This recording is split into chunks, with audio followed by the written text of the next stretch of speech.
Sweden sent all their kids to school for 2 years. Not one kid died. But it was irrelevant to Americans who, like sheep, ruined their child's lives. That is how bad totalitarianism is. People will sacrifice their children to the state. Child sacrifice did not end in ancient Canaan. A type of extreme secularism has taken over in the United States and the world. It has taken over each person's natural search for meaning and manipulated it toward political agendas.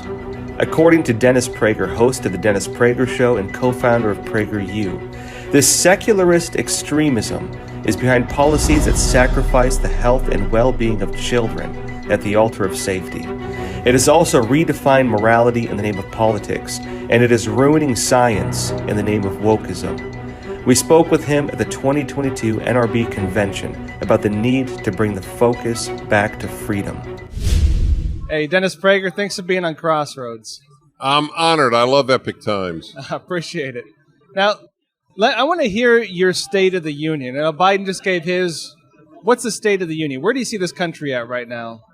This country is now going through the consequences of 100 years of radical secularism and leftism, and they're completely related because leftism does not like the Judeo-Christian world.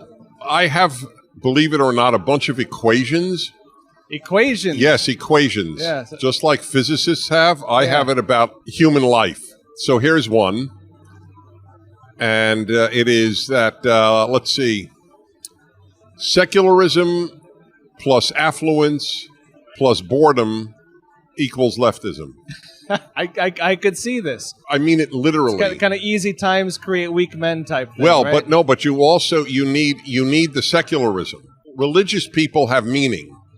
Secular people look for meaning, and I don't blame them for it. I'm just stating a fact. No one lives without meaning. It's not possible. You can find meaning in horrible things or beautiful things, but people want meaning more than they want sex, and sex is very powerful.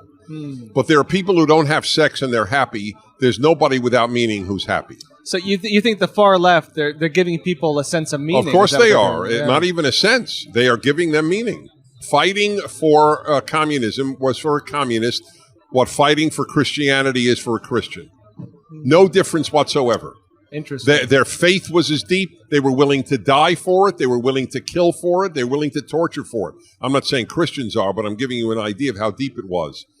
So that's what we're living. Again, the environmentalist movement is the perfect example. Al Gore strikes me as a profoundly empty man. He has found meaning in saving the planet. I don't think I'm saving the planet. I mean, this guy has more meaning than I do, and I really believe I have a lot of meaning in my life. But he has more. He's saving the planet. The man is a moron with a cause. I think that's a broad, you can apply that to a few of these things. Yes, you could. That's exactly right. So that's why, by the way, the proof of how shallow he is, he would never debate Bjorn Lomborg, the guy who writes on the environment for the Wall Street Journal. I would raise tens of thousands of dollars and give it to environmentalist groups as charity for him to debate Bjorn Lomborg. They never debate, by the way. They never debate, and I don't blame them. Because whatever they say is just fear-induced. Since 1990, with Al Gore, another empty, affluent soul, 12 years. They always have 12 years. 12 years, it'll be too late. So 2002, 12 more years, it'll be too late. 2014, 12 more years, it'll be too late. But nobody seems to be dying of it. John Kerry announces, you see 2 million refugees from Ukraine, and he says, oh, this is nothing compared to the 100 million you'll see from climate change. But we haven't seen one yet from climate change. So they're willing to sacrifice people today based on computer models of the distant future. Anyway, the State of the Union is boredom, secularism, and affluence. A terrible combination. Now, you mentioned we're facing 100 years of radical secularism. That's correct. And so how does that 100 years, you're talking about this being the State of the Union, you're saying there's 100 years of it. Well, we're now living the culmination. I mean, 100 years ago, no one said men give birth. I mean, we have reached the apotheosis of idiocy. not only are you a hater if you say men do not give birth, you are going against science. They have raped science, the left, like they raped art and music and sports.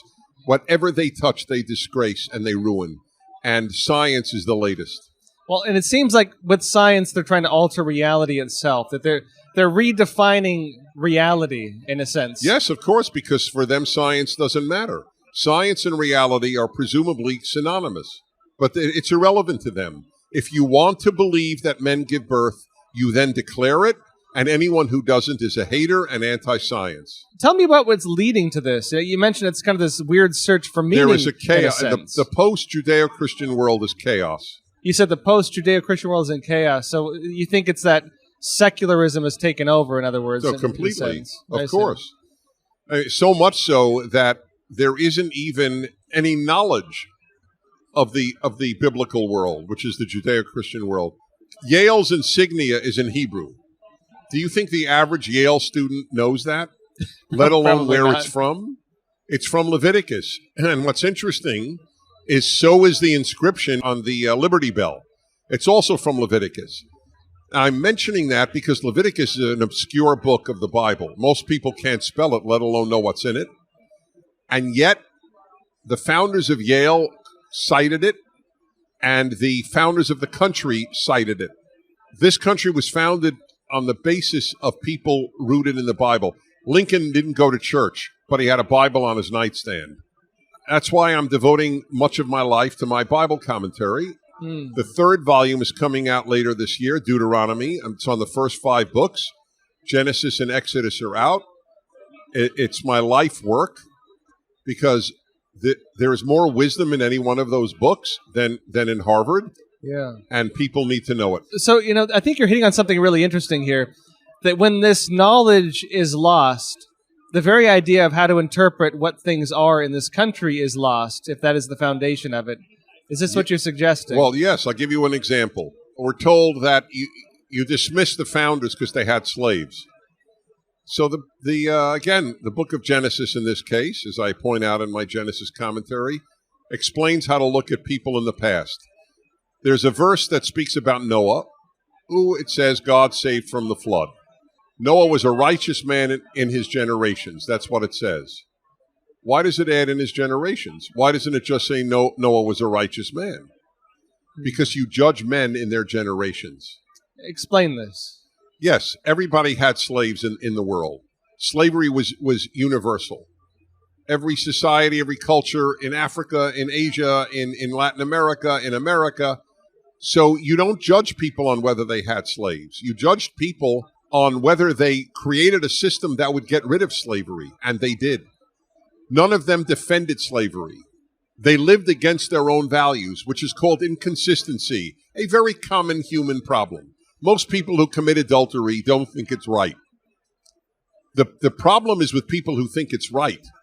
The problem is not with people sinning. It's with the people who deny that something is a sin. And this is kind of where the country's at now. Where they're sinning technically, as you've been explaining it, but right. They're not only denying it, but they're trying to redefine what sin is in order to justify and they do redefine sin. Sin is saying that men do not give birth. That is a sin. That is a mortal sin, to use Catholic theology. And so they're redefining morality. Morality is completely inverted. Everything is redefined. Yeah. We have entered chaos. So how do we find a way out of chaos? Through education. That's why we have you and we have Prager U and other places. And we're very effective, but they're trying, obviously, to suppress us because there's no example in history of the left not suppressing dissent. There's not one example. So this is interesting. So we're talking about kind of the state of the union. You said it's this 100 years of radical secularism, which has created a state of chaos. Essentially, we're seeing the culmination of this 100 years. If it's the culmination, I guess the question is, well, what comes next? What is the cultural shift? Because I see two sides of it. One, I see things getting worse, but I also see a lot of people waking up. You're right. And that's why I never make predictions. But if they win, you will have totalitarianism because people cannot live in chaos. So they will seek strong rulers to tell them what to do. And the proof is that they sought it during COVID. Wear a mask, even though it's irrelevant. Don't send your kids to school for 2 years, even though it will truly hurt them educationally, and they won't play with other kids. But it doesn't matter. Just listen to our irrational rules. Sweden sent all their kids to school for 2 years. Not one kid died.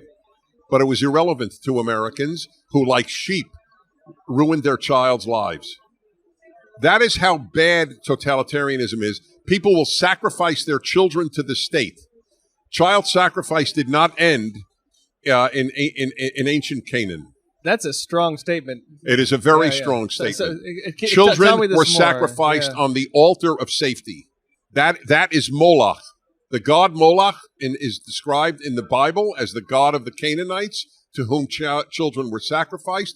We have sacrificed children, their health, their well-being, their education, their mental health. We have the highest suicide rate among kids in American history, the highest depression rate, and the worst educational rate.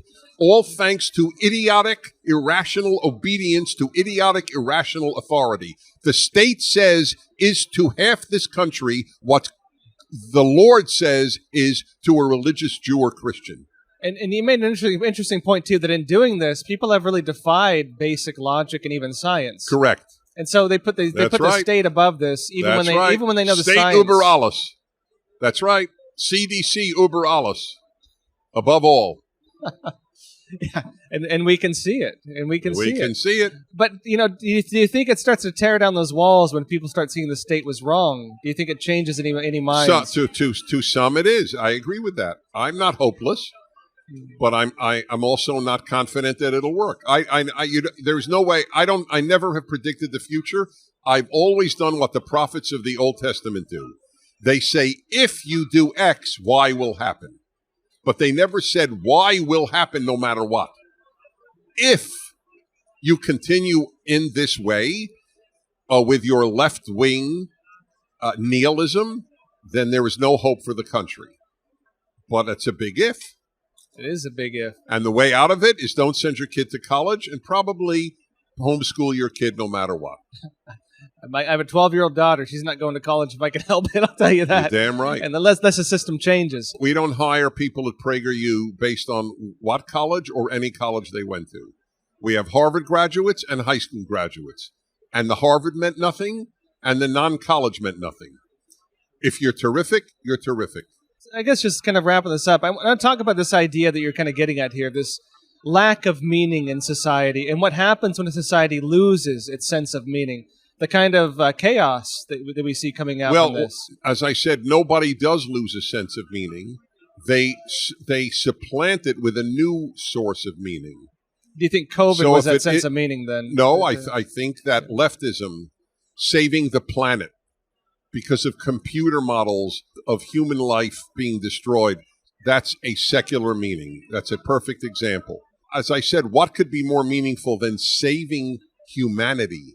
That's why they worship a 15-year-old girl from Sweden who has nothing of significance to say. But they have nothing significant to say if they're 80, not just if they're 17. So why not? Why not use her as some saintly figure? Now, this last question here, we're talking about kind of the direction the country is heading, and now I think, how do you reestablish a sense of meaning for people? Because, the left, you said, really has done this. The left has given people a new sense of meaning. We saw it under climate change. We see it under COVID. And really, the government is dictating this new sense of meaning. Well, again, you're saving life. What could be better than that? So how can conservatives create a sense of meaning on the other side of this? Well, we have a profound sense of meaning. We think that liberty is meaningful. We think my meaning. I have religious meaning as a religious Jew, and I have meaning as an American. Liberty, e pluribus unum, in God we trust. That's what I call the American Trinity. It's on every coin. I didn't make it up. That is very meaning-giving. A society based on liberty, in God we trust, and e pluribus unum, from many one. That's the best avenue to a good society ever made. And I think building a good and free society is damn meaningful. Yeah. Just last question here. Looking at the trajectory of things, I think a lot of people are looking at the state of the country right now, and they're saying, what can I do? I'm just going to sit back and watch it. Okay, fine. You can sit back and watch it. Okay. You're free to do that. That's correct. I don't want on my tombstone, he did nothing. He watched. That's hell to me. That on my tombstone is he watched. Yeah, and I could agree. So, what do you say people should do? A lot of people sit at home. Get out of the closet. Post something on your Facebook page or on Twitter. If your third cousin or your first cousin breaks relations with you, it's not worth it. Your cousin wasn't worth it. I'm sorry it happened, but if they won't talk to you because you think masks are a farce, which they are, and all they do is prevent people from interacting with people normally, then it's not the cousin you would have chosen. Yeah, return to fearlessness. There we go. Right? Fear is more powerful than hate and love. Hey, Dennis Prager, thanks for being on Crossroads. My pleasure.